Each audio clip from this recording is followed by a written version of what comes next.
100కు పైగా దీర్ఘకాలిక సమస్యలకు ఎటువంటి ఆపరేషన్ దుష్ప్రభావాలు లేకుండా హోమియోపతి చికిత్స.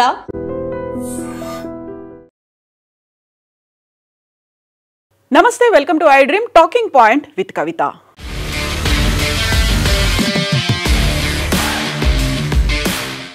Ban corruption, not connection.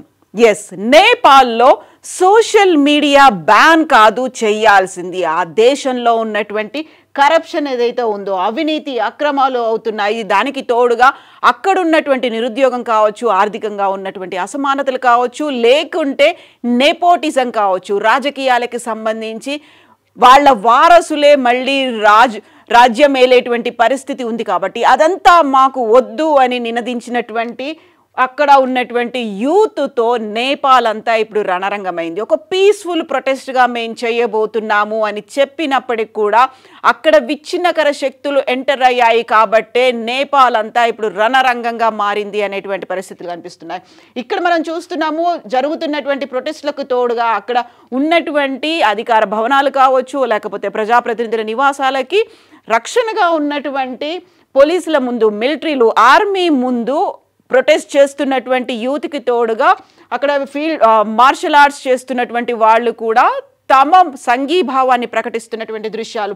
So వేలాదిగా కాదు, లక్షలాదిగా నేపాల్లోని రాజధాని కాఠ్మండుతో పాటుగా నేపాల్ దేశవ్యాప్తంగా ఇలాంటి నిరసనలే కనిపిస్తున్నాయి. దీనికి ప్రధానమైనటువంటి కారణం ఫేస్బుక్, ట్విట్టర్, దాంతో పాటుగా అక్కడ ఉన్నటువంటి లింక్డ్ఇన్, రెడ్డిట్, ఇన్స్టాగ్రామ్ ఇలాంటి మాధ్యమాలని, సోషల్ మీడియా అకౌంట్స్ అన్నిటినీ తమ నియంత్రణలోకి తీసుకోవాలనుకున్నటువంటి నేపాల్ ప్రభుత్వం వాటన్నిటినీ బ్యాన్ చేసింది. దీనికి ప్రధానమైనటువంటి కారణంగా చెప్తుంది కమ్యూనికేషన్స్ రంగానికి చెందినటువంటి రిజిస్ట్రేషన్ అనేది నిర్ధారిత గడువులోగా ఈ సంస్థలు చేసుకోకపోవడం వల్ల ఇలా 26 సోషల్ మీడియా సంస్థలని మేము బ్యాన్ చేస్తున్నాము అన్నట్టుగా నేపాల్ ప్రభుత్వం అనౌన్స్ చేసింది. అయితే వాటన్నిటినీ తమ ఆధీనంలోకి తీసుకోవాలని నియంతృత్వ ధోరణి కనిపిస్తోంది అనేటువంటి ఉద్దేశంతో సుదాన్ గురుంగ్ అనేటువంటి ఒక స్వచ్ఛంద సేవా సంస్థ నడుపుతున్నటువంటి కార్యకర్త ఇచ్చినటువంటి పిలుపు. అందులోనూ ప్రధానంగా మనకు సోషల్ మీడియా ఎంతలా ఉపయోగపడుతుంది, మనం మన సమాచారాన్ని చేరవేసుకోవడానికే కాదు, ఇంకొకరికి సహాయపడడానికి కూడా సోషల్ మీడియా ఉపయోగపడుతుంది. అలాంటి సోషల్ మీడియాని ప్రభుత్వం బ్యాన్ చేసింది. అందుకని మన నిరసనగా అది కూడా చాలా పీస్ఫుల్ ప్రొటెస్ట్ చేస్తూ ఒక ప్రాంతంలో మనమందరము కలుద్దాము అంటూ సుదాన్ గురుంగ్ ఇచ్చినటువంటి పిలుపుకి అక్కడికి కాలేజ్ స్టూడెంట్స్ అలాగే స్కూల్ స్టూడెంట్స్ కూడా తమ యూనిఫామ్లు, స్కూల్ బ్యాగ్స్తో పాటుగా బుక్స్తో అక్కడికి చేరుకున్నప్పటికీ వాళ్ళు చేస్తున్నటువంటి ఉద్యమం జెన్ జీ మూమెంట్గా చెప్తున్నటువంటి ఆ ఉద్యమంలో విచ్ఛిన్నకర శక్తులు ఎంటర్ అయ్యాయి. కాబట్టే ఇంతటి దారుణమైనటువంటి పరిస్థితులు ఇప్పుడు కనిపిస్తున్నాయి. నేపాల్ నగరం అంతా కూడా ఇంక్లూడింగ్ సోషల్ మీడియాని బ్యాన్ చేయాలని చెప్పినటువంటి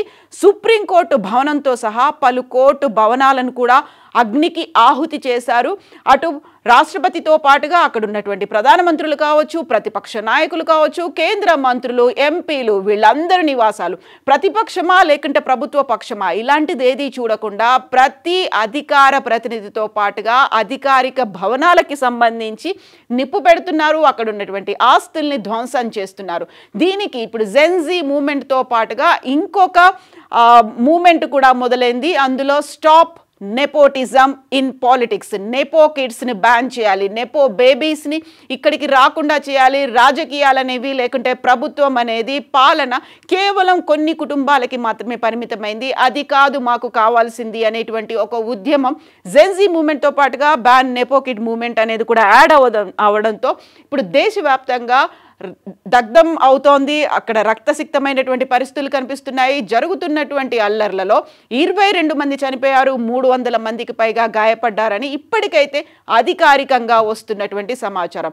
ఈ అల్లర్ల నేపథ్యంలోనే ప్రధానమంత్రి ఓలీ రాజీనామా చేశారు. అక్కడి నుంచి ఆయన పారిపోతారు, దుబాయ్కి వెళ్ళిపోతారు అనేటువంటి వార్తలు కూడా వినిపిస్తున్నాయి. ఇక మరోవైపు ఇంత పెద్ద ఎత్తున అల్లర్లు జరుగుతూ ఉండడంతో అక్కడున్నటువంటి మంత్రులని కూడా వీధుల్లో అలాగే ఎక్కడ పడితే అక్కడ వారిని తరిమి కొడుతున్నటువంటి దృశ్యాలు కూడా కనిపిస్తున్నాయి. వీరి నుంచి బయటపడడానికి అక్కడ ఉన్నటువంటి మంత్రులు లేకుంటే అధికారులకు సంబంధించి అప్పటికప్పుడు రెస్క్యూ టీమ్స్ అలర్ట్ అవుతున్నాయి. ఆర్మీ కూడా రంగంలోకి దిగింది. వారిని హెలికాప్టర్లలో సురక్షితమైనటువంటి ప్రాంతాలకి బంకర్లకి తరలిస్తూ ఉన్నారు. ఇలాంటి ఉద్రిక్తమైనటువంటి వాతావరణంలో ఇక్కడ ప్రస్తుతం మనం చూస్తున్నాము. ఇలా ఈ విజువల్లో పరిగెత్తుతున్నటువంటి వ్యక్తి, కింద పడిపోయినటువంటి వ్యక్తి కేంద్ర మంత్రి, ఆర్థిక శాఖ మంత్రిని కూడా పట్టుకొని కొడుతున్నటువంటి దృశ్యాలు మనం ఇక్కడ చూస్తున్నాం. ఇలా ఏ ఒక్కరిని వదిలిపెట్టకుండా అధికారిక భవనాలే కావచ్చు, ప్రభుత్వంలో ఉన్నటువంటి ప్రజాప్రతినిధులు కావచ్చు, వాళ్ళందరినీ ఇలా వీధుల వెంట పరిగెత్తిస్తూ కొడుతూ లేకపోతే వాళ్ళ బట్టలు చింపుతూ నానా హంగామా చేస్తున్నటువంటి అక్కడ ఉద్యమకారులు కనిపిస్తున్నారు. కాకపోతే పీస్ఫుల్గా జరగాల్సినటువంటి ఒక ప్రొటెస్ట్ కాస్త విచ్ఛిన్నకర శక్తుల చేతుల్లో పడింది కాబట్టి అది దారి తప్పింది అనేటువంటి మాట సుదాన్ గురుంగ్ చెప్తున్నప్పటికీ కూడా అది తీవ్రమైనటువంటి రూపం దాల్చింది. ఇలాంటి పరిస్థితుల్లో మన ఇరుగు పొరుగు ఉన్నటువంటి దేశాల్లో కూడా కనిపించాయి. 2022లో శ్రీలంకలో కూడా ఇలాంటి పరిస్థితి కనిపించింది. ఆ తర్వాత బంగ్లాదేశ్లో ఆ పరిస్థితి కనిపించింది. ఇప్పుడు ప్రస్తుతం నేపాల్లో కూడా కనిపిస్తుంది. అక్కడ ఉన్నటువంటి అవకతవకలు కావచ్చు, అక్రమాలు కావచ్చు, లేకపోతే ఒక పారదర్శకత లోపించడం అనేది, దీంతో పాటుగా అక్కడున్నటువంటి యువతకి నిరుద్యోగం, ఉద్యోగ అవకాశాలు లేకపోవడం, ఇవన్నీ కూడా ఒకదానికొకటి యాడ్ అయిన తర్వాత ఇలాంటి ఉద్రిక్తకరమైనటువంటి పరిస్థితులు ఏర్పడ్డాయి.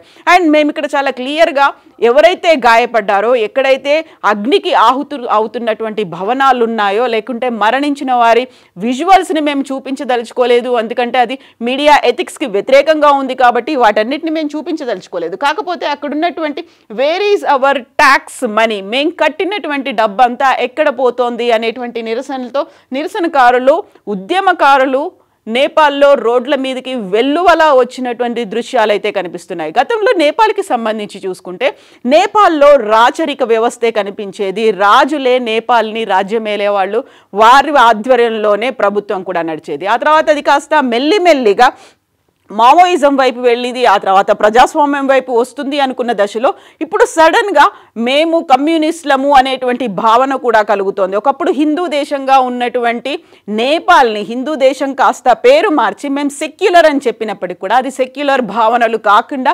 కమ్యూనిజం భావనలు ఉన్నాయి అనేటువంటి అభిప్రాయం నేపాల్లో చాలా చోట్ల వినిపిస్తుంది. ఈ దశలోనే ఇప్పుడు మాకు మళ్ళీ రాచరిక వ్యవస్థ కావాలి అని వినిపిస్తున్నటువంటి నినాదాలు కూడా అక్కడ కనిపిస్తున్నాయి. మేము కట్టినటువంటి ట్యాక్స్ మనీ అంతా ఎక్కడ పోతుంది అనేటువంటి అభిప్రాయం అక్కడ వ్యక్తమవుతోంది. అది ఆగ్రహావేశాలకు కూడా దారి తీసినటువంటి పరిస్థితి ఇక్కడ మనకు కనిపిస్తోంది.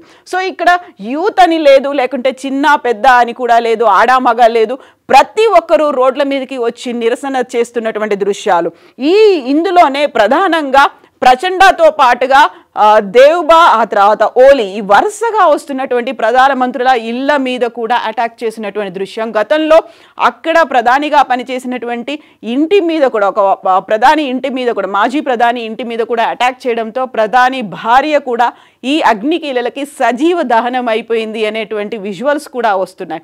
యాక్చువల్గా ఇంత తీవ్రమైనటువంటి ఆగ్రహానికి గురైన తర్వాత మళ్ళీ అక్కడ సోషల్ మీడియాని పునరుద్ధరించినప్పటికీ కూడా ప్రస్తుతం ఉన్నటువంటి పరిస్థితుల నేపథ్యంలో ఆర్మీ చీఫ్ వెళ్ళి ప్రధానమంత్రి ఓలీకి చెప్పారు, మీరు కనుక రాజీనామా చేస్తే ఇక్కడ పరిస్థితులు శాంతించేలా మేము చర్యలు తీసుకుంటాము, ఆర్మీ రంగంలోకి దిగుతుంది, ఉద్రిక్తతలు జరగకుండా మేము చూసుకుంటామని ఆర్మీ చీఫ్ చెప్పినప్పటికీ కూడా ఇప్పుడు ఆర్మీ చేతుల్లో కూడా జరుగుతున్నటువంటి ఈ ఉద్యమం, నిరసన అనేది అరికట్టలేని పరిస్థితిలో చేరుకుంది. ఈ నేపథ్యంలోనే అక్కడ మేయర్గా పనిచేస్తున్నటువంటి వ్యక్తి పేరు మాత్రం నెక్స్ట్ ప్రధానమంత్రిగా వినిపిస్తోంది. ఎట్ ద సేమ్ టైం మళ్ళీ రాచరిక వ్యవస్థ రావాలి అనేటువంటి దాంతో పాటుగా అసలు ఎవరి మీద నమ్మకం లేనటువంటి పరిస్థితి ఉంది అనేది, Gen Z movement, ban nepo kid movement, లేకపోతే నెపో బేబీస్ మూవ్మెంట్, ఇలాంటివన్నీ వినిపిస్తున్నాయి. కాబట్టి ఇప్పుడు భారతదేశం కూడా అక్కడున్నటువంటి భారతీయుల మీద జాగ్రత్తగా ఉండాలి అనేటువంటి గైడ్ లైన్స్ను కూడా జారీ చేసింది.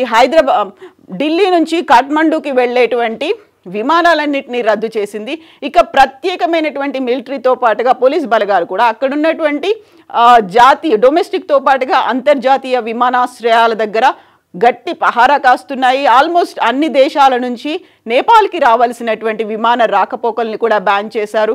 మిగతా ఆస్తులన్నీ ధ్వంసమైపోయాయి. అటు కోర్టు హాల్ దగ్గర నుంచి ప్రతి ఒక్క భవనం, అధికారిక నివాసాలు, అధికారిక భవనాలు అన్ని దగ్ధమైపోతున్న నేపథ్యంలో ఉన్నటువంటి విమానాశ్రయాలనైనా కాపాడుకోవాలి అనే ఉద్దేశం ఇప్పుడు అక్కడ ఉన్నటువంటి రష్యాతో అక్కడ ఉన్నటువంటి ఆర్మీ అండ్ మిలిటరీ పోలీసులు జాగ్రత్త చర్యలు తీసుకుంటున్నారు. ఇక అక్కడ ఉన్నటువంటి భారతీయులకు సంబంధించి వాళ్ళెవరూ రోడ్ల మీదకి రావద్దు, సురక్షితంగా ఇళ్లలోనే ఉండాలి అనేటువంటి ఆదేశాలని కూడా భారతదేశ ప్రభుత్వం ఒక గైడ్లైన్స్ని జారీ చేసింది. అక్కడ ఉన్నటువంటి ప్రస్తుతం ఉన్నటువంటి పరిస్థితుల్ని ఎప్పటికప్పుడు అంచనా వేస్తోంది. యాక్చువల్గా ఇంత పెద్ద స్థాయిలో ఉద్యమం జరగడం శ్రీలంకతో పాటుగా బంగ్లాదేశ్ తర్వాత ఇప్పుడు నేపాల్కి సంబంధించి ప్రతి చోట కూడా ఇదే రాచరిక వ్యవస్థ అనేది కనిపిస్తుంది, లేకుంటే నెపోటిజం ఇన్ పాలిటిక్స్ అనేది కనిపిస్తున్నాయి.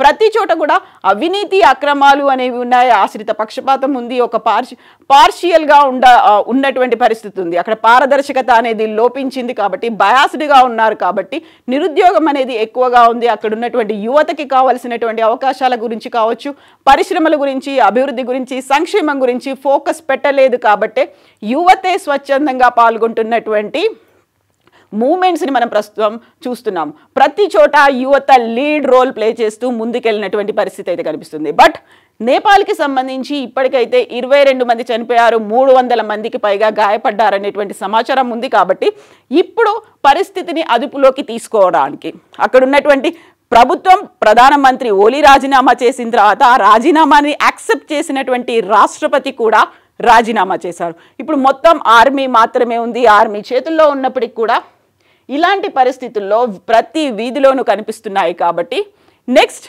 తక్షణంగా ముందుకొచ్చి ఎవరైతే ఒక శాంతించేటువంటి ప్రయత్నాలు చేస్తారో, యాక్చువల్గా ఇమ్మీడియట్గా ప్రభుత్వ ఏర్పాటు అనేది కూడా ఉండాలి. రాజ్యాంగ సంక్షోభం కూడా జరుగుతోంది కాబట్టి అక్కడ ఉన్నటువంటి ప్రభుత్వం ఇప్పుడు క్రైసిస్లో పడిపోయింది, నేపాల్ క్రైసిస్లో పడిపోయింది కాబట్టి వారిని శాంతింపచేసేటువంటి ప్రయత్నాలు కూడా మొదలు పెట్టాల్సినటువంటి అవసరం ఉంది.